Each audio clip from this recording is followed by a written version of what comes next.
네, 이 시간에 쟁반에 담긴 머리라는 제목으로 오늘 말씀을 함께 나누기를 원합니다.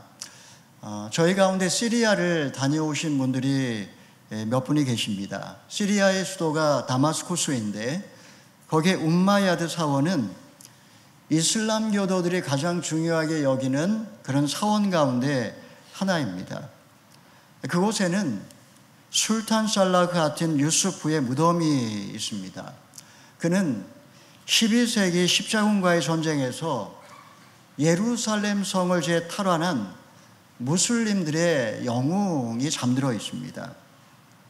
그는 용기와 지혜를 겸비한 군주였을 뿐만 아니라 가난한 자들에게 자선을 베푼 덕망 있는 그런 종교인으로 추앙을 받는 인물입니다. 이 사원이 회교도들에게만 역사적인 성지는 아닙니다. 모스크 정중앙에는 헤롯에 의하여 참수당한 세례 요한 머리교회가 위치하고 있습니다. 그는 헤롯의 부정을 고발한 죄로 사해 동쪽 산 꼭대기에 만들어진 마케루스 요새의 감옥에 갇혀 있다가 참수를 당했습니다. 그의 머리는 팔레스타인을 관할하던 총독이 머물던 시리아의 다마스쿠스로 보내졌던 것입니다. 세례 요한은 어떤 사람이었습니까?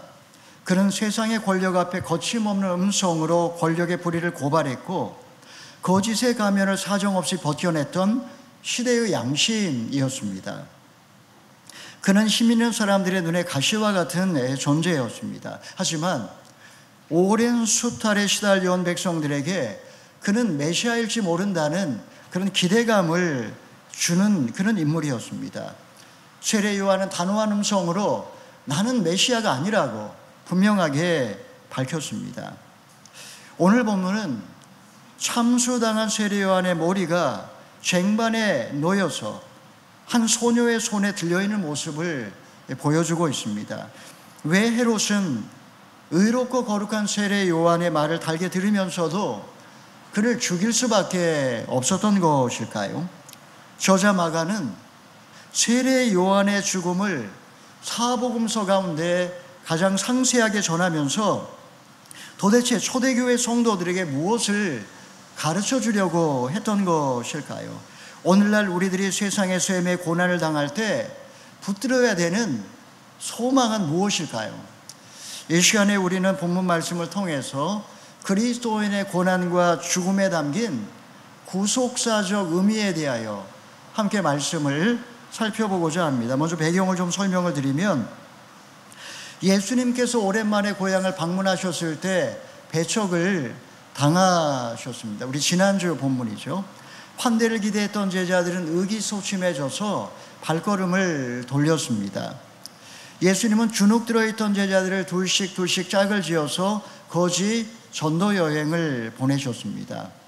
그들은 살아계신 하나님만 의지하고 나아가서 회개의 메시지를 전했습니다. 회개하라. 하나님 나라가 가까이 왔느니라. 가는 곳마다 귀신들이 쫓겨나갔고 그리고 병든 자가 치유되는 그런 기적의 역사가 일어났습니다. 자, 이런 소문이 갈릴리 전역에 퍼지게 됐다는 겁니다. 예수님의 소문이 알려지자 헤롯도 그의 소문을 들었습니다. 본문에 나오는 헤롯은 많은 헤롯 가운데 한 명인데 헤롯 대왕의 네 번째 부인이 낳은 헤롯 안티파스를 가리킵니다. 그는 당시 갈릴리와 베레아 지방을 맡고 있던 분봉왕으로서 동생 빌립의 아내를 취해 구설수에 올랐던 인물이었습니다. 그는 갈릴리가 자신의 구역이었기 때문에 예수에 관한 그런 많은 표적과 이사에 관한 이야기를 듣자 그는 두려워하기 시작했습니다. 자기가 목베어 죽인 세례 요한이 살아난 것은 아닐까 하는 그런 두려움이 엄습해왔고 그런 악몽에 시달렸던 것입니다. 첫 번째로 헤롯과 헤로디아 이야기입니다. 우리 17, 18절의 말씀 읽어보겠습니다. 시작. 헤롯은 전에 요한을 체포하라는 명령을 직접 내렸고 결국 요한을 잡아다가 감옥에 가둔 적이 있었습니다. 헤롯이 자기 동생 빌립의 아내를 헤로디아와 결혼한 것 때문에 요한이 헤롯에게 동생의 아내를 데려간 것은 옳지 않다고 말해왔기 때문입니다. 예수님이 태어날 당시에 헤롯 대왕은 10명의 아내 사이에서 15명의 자식을 낳았습니다. 그가 죽은 다음에 3명의 아들에게 나라를 물려 주었는데 헤롯 안티파스가 그 중에 한 명이었고, 본문에 등장하는 이 빌립이라고 하는 인물은 나라를 물려받지 못했습니다. 헤로디아는 이 빌립의 아내였는데 이 여인은 아주 질투심이 많은 여인이었고, 그래서 결국 왕비가 되기 위하여 아주버니와 바람이 났던 겁니다. 안티파스는 첫째 부인과 이혼한 후 헤로디아와 그의 딸 살로메를 왕궁에 데려와서 살았습니다. 여러분, 왕실의 분류는 언제나 특종입니다. 소문이 무성했지만 목이 달아날까 봐 백성들은 쉬쉬했고 어느 신하들 가운데도 직언하는 사람은 없었습니다. 이때 세례 요한이 왕의 죄악을 정면으로 비판했습니다. 누군가의 죄를 지적한다라는 것도, 그리고 내가 지적당한다라는 것도 절대로 쉬운 일이 아닙니다. 지적을 당한 사람은 회개는커녕 오히려 마음을 완악하게 먹을 수 있습니다. 잘못을 지적했다가 오히려 역공을 당할 수도 있습니다. 그냥 좋은 게 좋은 거라고 그냥 적당히 넘어갈 수도 있는 문제였지만, 세례 요한은 모세의 율법을 정면으로 어긴 그 왕에 대하여 비판을 서슴지 않았던 것이죠. 세례 요한의 도발적인 책망 앞에 헤롯과 헤로디아는 어떻게 반응했는지 우리 19절, 20절의 말씀을 읽어보겠습니다. 시작. 그래서 헤로디아는 원한을 품고 요한을 죽이려고 했습니다. 그러나 그렇게 할 수 없었습니다. 그것은 요한이 의롭고 거룩한 사람임을 헤롯이 알고 그를 두려워하며 보호해 주었기 때문입니다. 헤롯이 요한의 말을 듣고 있으면 몹시 괴로웠지만 그럼에도 그의 말을 달게 듣곤 했습니다. 지금 본문에 등장하는 두 사람의 모습은 서로 대조적입니다. 헤로디아는 세례 요한에게 원한을 품었습니다. 바람난 여자는 무서울 게 없습니다. 여러분, 더 이상 내려갈 곳이 없기 때문이죠. 그녀는 세례 요한을 죽일 기회를 엿보았습니다. 반면에 헤롯은 두려워하고 괴로워하면서 그의 말을 달게 들었습니다. 그의 두려움이 어디에서 온 것일까요? 아직 일말의 양심이 살아있었고 백성들이 세례 요한을 선지자로 여기고 있었기 때문에 두려워했던 것입니다. 헤롯 안티파스가 백성들의 눈치를 본다는 것은 그가 허약한 권력자라는 것을 반증합니다. 그는 어린 시절에 인질로 로마에 끌려갔고 거기서 엘리트 교육을 받은 그런 사람이었습니다.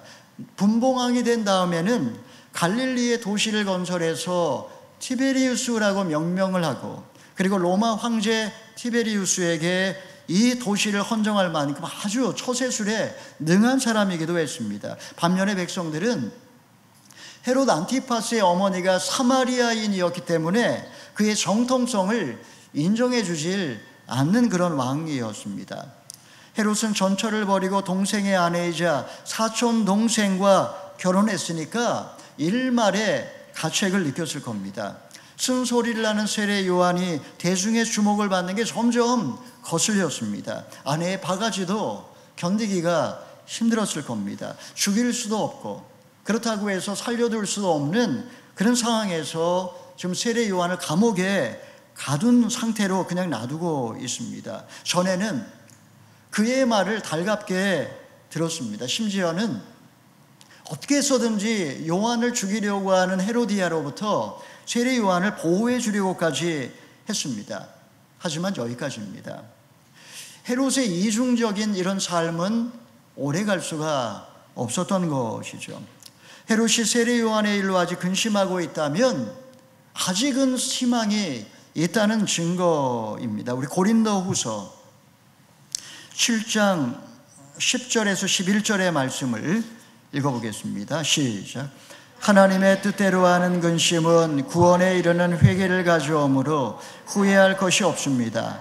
그러나 세상 근심은 죽음을 가져옵니다. 보십시오. 하나님의 뜻대로 하는 이 근심이 여러분에게 얼마나 간절함을 불러일으키며 변명함과 두려움과 사모함과 열심과 응징의 마음을 불러일으켰습니까? 여러분은 모든 일에 여러분 자신의 깨끗함을 보여주었습니다. 여러분, 근심이라고 해서 무조건 다 나쁜 것은 아닙니다. 하나님 말씀 앞에 근심하는 것, 여러분, 이것은 구원에 이르는 회개를 가져옵니다. 사도 바울이 고린도 교회 성도들을 아주 정말 매섭게 그렇게 책망을 하며 도전을 했을 때 그들의 마음에 오히려 간절한 마음이 생겨났습니다.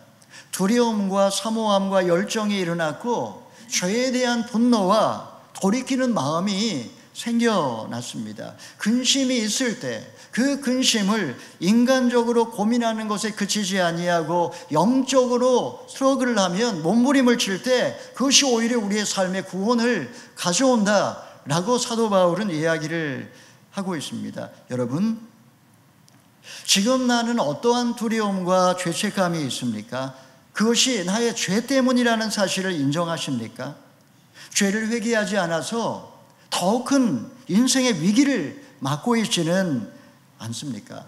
교회를 오래 다녔다 해도 머리로 아는 것과 삶으로 실천하는 것 일치하지 않으면 늘 신앙생활하면서도 내면의 두려움, 갈등, 근심이 그치질 않습니다. 여러분, 지금이라도 늦지 않았으니 지금 갈등하고 있는 바로 이때가 구원의 때인 것을 알아 세상과 하나님 사이에 이중적인 이런 생활을 청산하실 수 있기를 바랍니다. 자, 헤롯의 생일이 되어서 왕궁에서는 고관대작을 초청해 만찬이 벌어졌습니다. 잔치 분위기가 한층 무르익어 갈 때 어떤 예상치 못한 일이 벌어졌습니까? 우리 22절, 23절의 말씀을 읽어보겠습니다. 시작. 그때 헤로디아의 딸이 들어와 춤을 춰 헤롯과 손님들을 즐겁게 해주었습니다. 왕이 그 소녀에게 말했습니다. 무엇이든 내가 원하는 것을 말해보아라. 내가 다 들어주겠다. 헤롯은 그 소녀에게 맹세까지 하면서 약속했습니다. 내 소원이 무엇인지 말해보아라. 내 나라의 절반이라도 떼어주겠다. 무대 중앙에 헤로디아의 딸이 나와서 매우 관능적인 춤을 추었습니다. 그녀는 헤롯의 조카이자 의붓 딸인 살로메였습니다. 살로메라는 것은 살롬, 평화라는 의미를 갖고 있지만 그녀는 아주 요염하게 춤을 추며 마음을 다 빼앗았습니다. 술에 취한 왕은 마음이 즐거워 술김에 감당할 수 없는 약속을 하고 맙니다. 너의 소원을 말해보아라. 내가 나라의 절반이라도 떼어주겠다. 그는 고관대작 앞에서 허세를 부리며 권력을 과시했습니다. 그의 정신 상태가 얼마나 허약하고 얼마나 미숙한지를 보여주는 그런 대목이라고 할 수가 있습니다. 살로메가 어머니의 말대로 세례 요한의 머리를 요구하자 헤롯의 반응은 어떠한지 우리 26절의 말씀을 읽어보겠습니다. 시작. 왕은 몹시 난감했습니다. 그러나 자기가 맹세한 것도 있고 손님들도 보고 있어서 그 요구를 도저히 거절할 수 없었습니다. 눈이 풀려있던 헤롯은 그 말을 듣는 순간 술에서 확 깨어났습니다. 왕의 이름을 걸고 맹세했으니 거절할 수도 없고 그렇다고 해서 들어줄 수도 없으니 매우 난감했다라고 했습니다. 우리말 성경은 난감했다라고 번역을 했지만 개역개정판 성경과 원어를 보면 그가 몹시 괴로워했다라고 이렇게 번역을 했습니다. 창피를 무릅쓰고 거절할 것인가? 아니면 남자의 이 기계를 보여줄 것인가? 갈등한다. 그가 괴로워한다라는 것은 아직 그의 양심이 살아있다라는 것을 말해줍니다. 그는 이 선택의 순간에 결국 자기의 자존심을 선택하고 맙니다.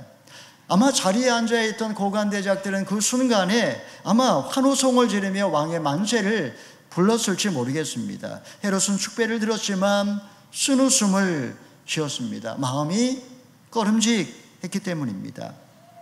양심이 살아있어서 결정을 그동안에 미뤄왔지만 상황은 이렇게 미루니까 점점 상황은 벼랑 끝으로 헤롯을 몰아넣었습니다. 기회가 주어졌을 때, 아직 시간이 있을 때 돌이키지 않으면 결국 결정적인 순간에 잘못된 선택을 하게 되고 회복이 불가능한 나락으로 떨어진다라는 것을 보여줍니다.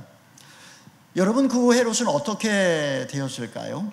이 헤롯의 마지막 모습은 성경에 누가복음 23장에 마지막 기록이 되어 있습니다. 빌라도가 예수님을 헤롯에게 보내었습니다. 당시에 그는 갈릴리에 머물지 않고 마침 예루살렘에 머물고 있었습니다.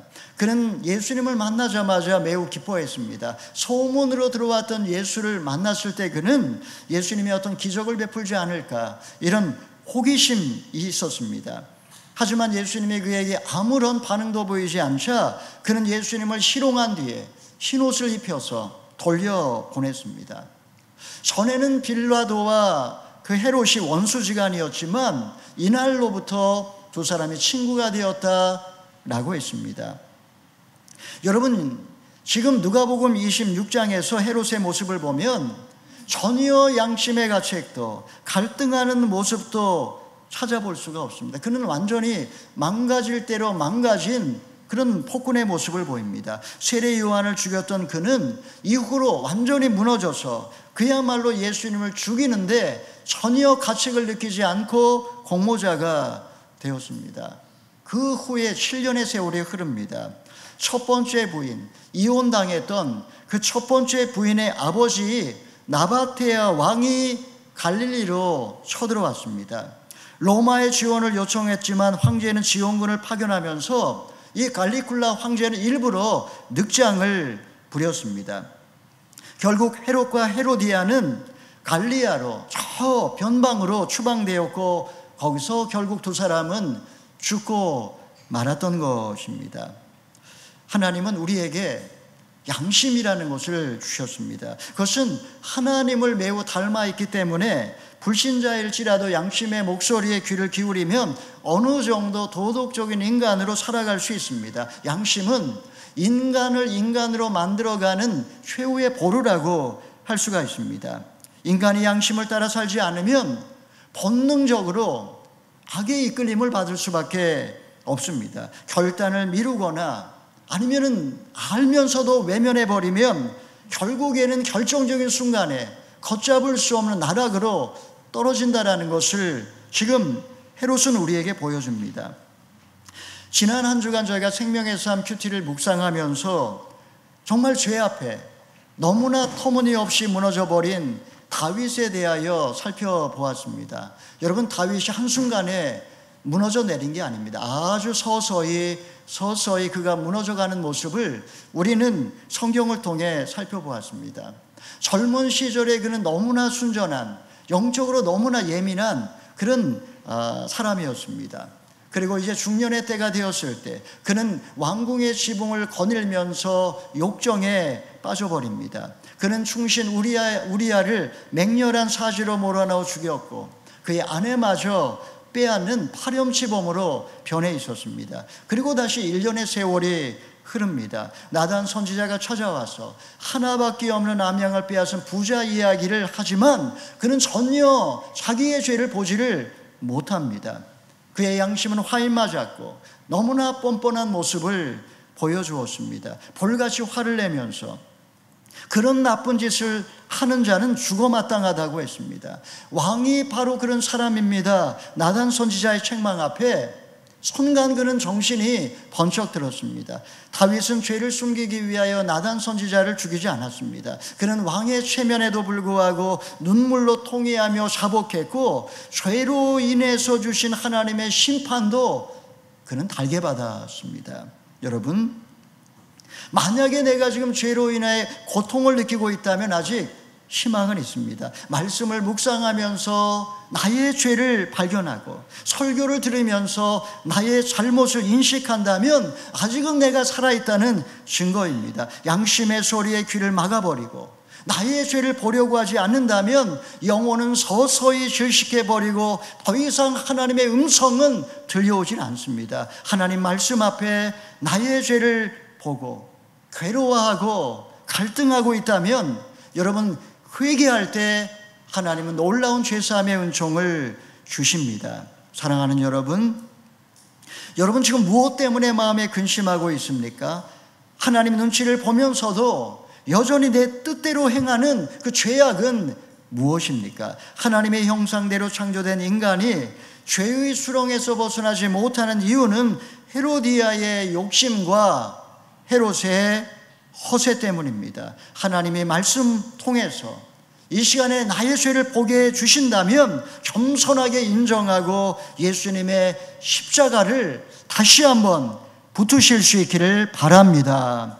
자, 400년 만에 주의 길을 예비하기 위해 태어난 세례 요한은 결국 어떻게 죽었습니까? 둘째는 세례 요한 이야기입니다. 우리 27절, 28절의 말씀을 읽어보겠습니다. 시작. 그래서 왕은 곧 호위병을 보내 요한의 목을 베어 오라고 명령했습니다. 호위병은 가서 감옥에 있는 요한의 목을 베어 그의 머리를 쟁반에 담아 가지고 돌아와 소녀에게 주었습니다. 그 소녀는 그것을 자기 어머니에게 갖다 주었습니다. 목을 베어서 쟁반에 담아 들고 오는 그 소녀의 모습을 한번 상상해 보십시오. 그녀는 억세고 강한 전사가 아니라 잠자리 날개 같은 옷을 입고 춤을 추었던 아름다운 공주였습니다. 광야에 외치는 자의 소리로 시대의 제약에 도전했던 세례 요한의 머리가 지금 세상 사람들의 웃음거리가 되고 있습니다. 왜 주님은 옥에 갇혀있던 의인을 구원해 주지 않으셨을까요? 세상을 떠나면서 그는 무슨 생각을 했을까요? 그는 광야에서 온갖 고생을 하며 그리스도의 길을 예비했습니다. 불의한 정권에 저항하다가 옥에 갇혔습니다. 예수님은 구명운동은커녕 신방 한번 오지 않으셨습니다. 한때는 예수님이 정말 그리스도일까 의심이 든 때도 있었습니다. 예수님은 여자가 낳은 자 중에 가장 큰 자라고 하면서 세례 요한을 칭찬하셨습니다. 그는 짧은 인생을 정말 불꽃같이 살다가 그렇게 비참하게 죽고 말았습니다. 여러분, 그의 죽음은 세상 속의 그리스도인의 모습을 상징적으로 보여줍니다. 우리가 불의한 세상에서 말씀대로 살려고 하면 고난은 피할 수 없습니다. 단지 예수님을 믿는다는 이유만으로 죄 없이 공격을 받습니다. 거짓에 동참하지 않고 진실을 말하면 환영받지 못합니다.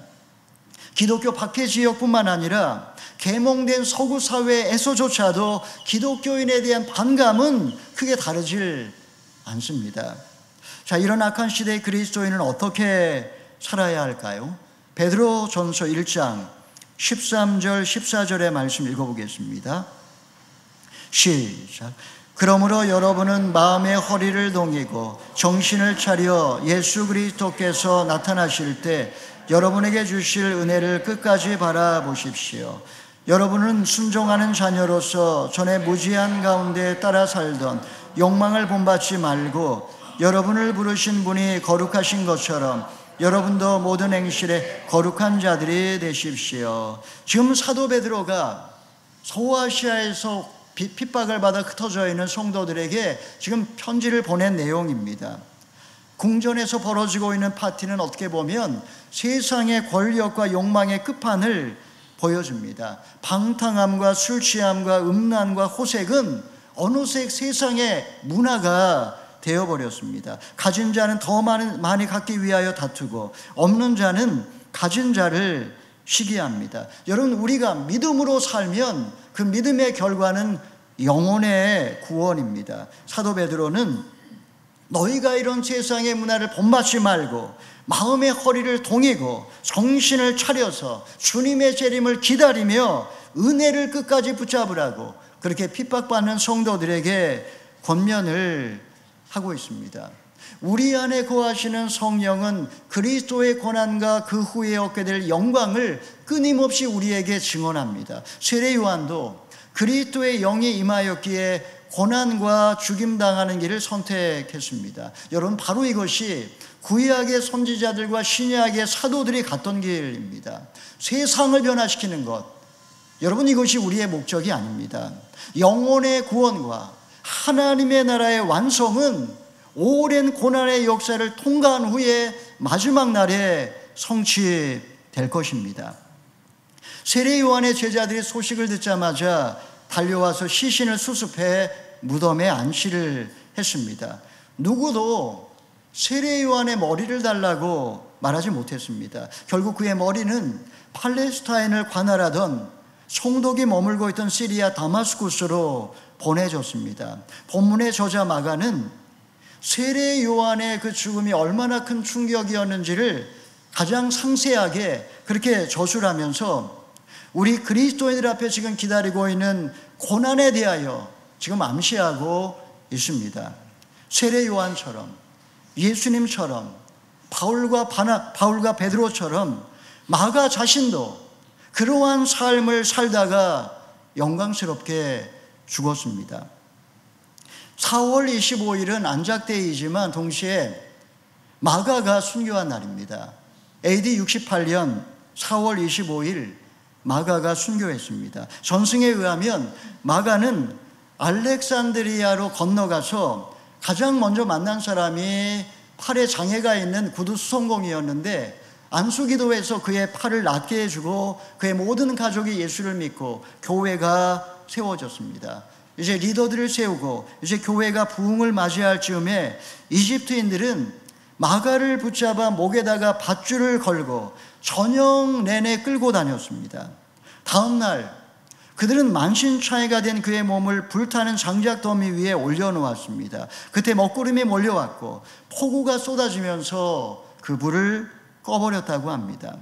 그날 제자들은 마가의 시신을 수습해 세마포로 싸서 매장을 했습니다. 그의 순교를 기점으로 북아프리카 전역에 복음의 불길이 타올랐습니다. 그가 세운 곱틱 교회는 오늘날 1,000만 명의 성도를 갖고 있는 중동에서 가장 큰 교회가 되었습니다. 그는 영원한 하나님 나라를 소망하였기에 죽음의 위협 앞에서도 담대히 복음을 전했고 지금도 우리에게 죽음을 통해 제자의 길을 가르쳐주고 있습니다. 쟁반에 담긴 세례 요한의 머리, 이런 비참한 모습은 1세기를 살던 성도들에게 무슨 메시지가 되었을까요? 마가가 복음서를 쓸 당시에 그 당시 그리스도인들은 정말 너무나 연약하고 힘없는 그런 짐승처럼 이리저리 유리하며 쫓겨다녔습니다. 하나님은 비극적인 죽음에서 성도들을 구원해 주지 않으셨습니다. 믿음으로 산다는 것, 여러분, 이것은 예나 지금이나 결코 쉬운 일은 아닙니다. 하나님은 이를 통해서 우리가 이 땅에서 영원히 연단받게 하시고 그리고 구원을 준비하게 하시는 겁니다. 여러분, 나는 지금 어떤 두려움과 죄책감이 있습니까? 그것이 나의 죄 때문임을 인정하십니까? 죄를 회개하지 않아 더 큰 위기를 맞고 있지는 않습니까? 지금 무엇 때문에 마음에 근심하고 있습니까? 하나님의 눈치를 보면서도 여전히 내 뜻대로 행하는 악은 무엇입니까? 내가 먼저 그의 나라와 그 일을 구하기 위해서 오늘 내가 짊어져야 되는 고난의 십자가는 무엇입니까? 사랑하는 여러분, 헤롯의 나라는 오래가지 못하지만 하나님의 나라는 영원합니다. 악은 영원히 지속되지 않으며 그 위에 하나님의 심판이 있습니다. 의인의 고난은 영원하지 않으며 만물이 새롭게 되는 날 영원한 세계가 열릴 겁니다. 우리가 소망으로 구원을 얻었으니 보이는 것을 누가 바라겠습니까? 세례 요한은 죽었지만 그가 선포한 하나님의 나라는 점점 다가오고 있습니다. 사랑하는 성도 여러분, 우리가 죽음의 강물을 건너면 세상은 처음 계획된 대로 완성될 것입니다. 그날이 되면 그리스도께서 선악간에 심판하실 것입니다. 오늘날 우리가 믿음으로 살고자 할 때 세상에 유혹이 찾아오고 조롱하는 소리도 들려옵니다. 그리스도의 영이 임할 때 우리는 고난과 죽음 속에 담겨있는 의미를 해석할 수 있으며 감사와 기쁨으로 고난 가운데 믿음의 길을 걸어갈 수 있습니다. 우리 모두가 장차 주어질 승리의 그날을 바라보면서 마음에 하나님의 사랑을 품고 우리 앞에 놓여 있는 십자가의 길을 당당하게 걸어가시는 저와 여러분 다 되기를 주님의 이름으로 축원합니다. 아멘.